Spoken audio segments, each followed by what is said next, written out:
បាទជំរាបសួរពុកម៉ែបងប្អូនវិលមកកាន់ Channel បកស្រាយសុបិនសាជាថ្មី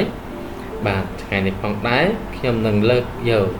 តាក់ទងនឹងពុកម៉ែបងប្អូនមានប្រផ្នូលញាក់សាច់ជូនពុកម៉ែបងប្អូនសម្រាប់ដូចតទៅបាទ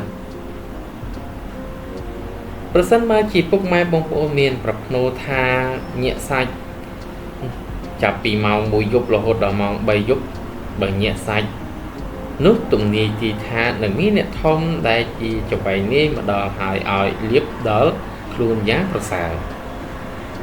ទី2ប្រសិនបើជាពុកម៉ែបងប្អូនមានប្រផ្នូលថាញាក់សាច់ចាប់ពីម៉ោង3យប់ទៅដល់ម៉ោង5ចិត្តព្រឹកបើមានការញាក់សាច់នោះទំនាយទីថានឹងបានប្រាក់ច្រើនហើយរីករាយបានសប្បាយមានលៀបមានជ័យទៀតផងទី3បើសិនជាពុកម៉ែបងប្អូនមានប្រផ្នូលថាញាក់សាច់ចាប់ពីម៉ោង5ចិត្តភ្លឺដល់ម៉ោង7ព្រឹកនោះទំនាយទីថានឹងមានគ្រោះថ្នាក់កំណាចមកដល់ឲ្យឈប់ឲ្យទៀនបួងសួងសុំទេវតាឲ្យរំដោះគ្រោះនោះចេញទើបបានល្អវិញទី4ប្រសិនបើជាពុកម៉ែបងប្អូនមានប្រផ្នូលញាក់សាច់ចាប់ពីម៉ោង7ព្រឹកដល់ម៉ោង9ព្រឹកនោះទំនាយទីថានឹងបានចំណេញបានប្រាក់បានទ្រព្យសម្បត្តិយ៉ាងច្រើនជាមិនខានទី5ប្រសិនបើជាពុកម៉ែបងប្អូនមានប្រផ្នូលថាញាក់សាច់ចាប់ពីម៉ោង9ព្រឹកដល់ម៉ោង11ថ្ងៃត្រង់នោះទំនាយទីថានឹងមានគ្រោះថ្នាក់យ៉ាងកំណាចដល់អ្នកជាមិនខានឡើយទី6ប្រសិនបើជាពុកម៉ែបងប្អូនមានប្រផ្នូលថាញាក់សាច់ចាប់ពីម៉ោង11ថ្ងៃត្រង់ដល់ម៉ោង1រសៀល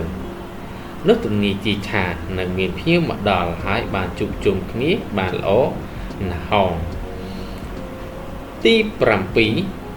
ប្រសិនបើជាពុកម៉ែបងប្អូនមានប្រផ្នូលថាញាក់សាច់ចាប់ពីម៉ោង1រសៀលដល់ម៉ោង3ល្ងាចនោះទំនាយទីថានឹងមានសេចក្តីព្រួយបារម្ភក្នុងចិត្តណាស់ប៉ុន្តែមិនអីទេព្រោះខ្លួនបានតាំងនៅក្នុងជោគល្អនៅឡើយគ្មានគ្រោះថ្នាក់អ្វីទេទី8ប្រសិនបើជាពុកម៉ែបងប្អូនមានប្រផ្នូលថាញាក់សាច់ចាប់ពីម៉ោង3ល្ងាចទៅដល់ម៉ោង5ល្ងាចនោះទំនាយទីថាខ្លួនអ្នកនឹងបានចំណេញប្រាក់កាសជាច្រើនហើយបានរីករាយសប្បាយបានលៀបប្រសើរគ្រប់យ៉ាងទៀតផង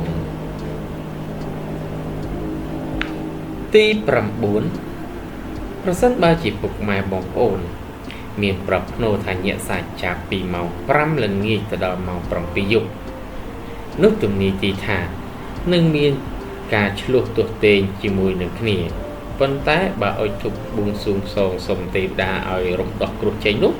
ទើបបានល្អបានជោគជ័យឡើងវិញទី10ប្រសិនបើជាពុកម៉ែបងប្អូនមានប្រផ្នូលថាញាក់សាច់ចាប់ពីម៉ោង7ព្រឹកម៉ោង7យប់ទៅដល់ម៉ោង9យប់វិញនោះទំនាយទីថានឹងត្រូវបង់ប្រាក់ហើយមានរឿងមានហេតុកំណាចអាក្រក់ណាស់ត្រូវប្រុងប្រយ័ត្នទី11ប្រសិនបើជាពុកម៉ែបងប្អូនមានប្រផ្នូលថាញាក់សាច់ចាប់ពីម៉ោង9យប់ទៅដល់ម៉ោង11យប់នោះទំនាយទីថានឹងមានដំណើរដើរចេញទៅឆ្ងាយហើយមានលៀបមានជ័យជាទីកប់ចិត្តមិនខានឡើយទី12ប្រសិនបើជាពុកម៉ែបងប្អូនមានប្រផ្នូលថាញាក់សាច់ចាប់ពីម៉ោង11យប់ទៅដល់ម៉ោង1រាត្រីនោះ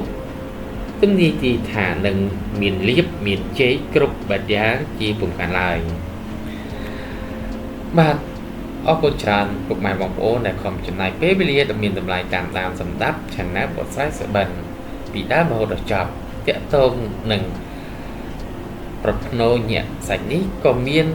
ខុសពីតម្រាខ្លះៗដែរតាមអាស្រ័យពុកម៉ែបងប្អូនគាត់ចំណាំរៀងៗខ្លួន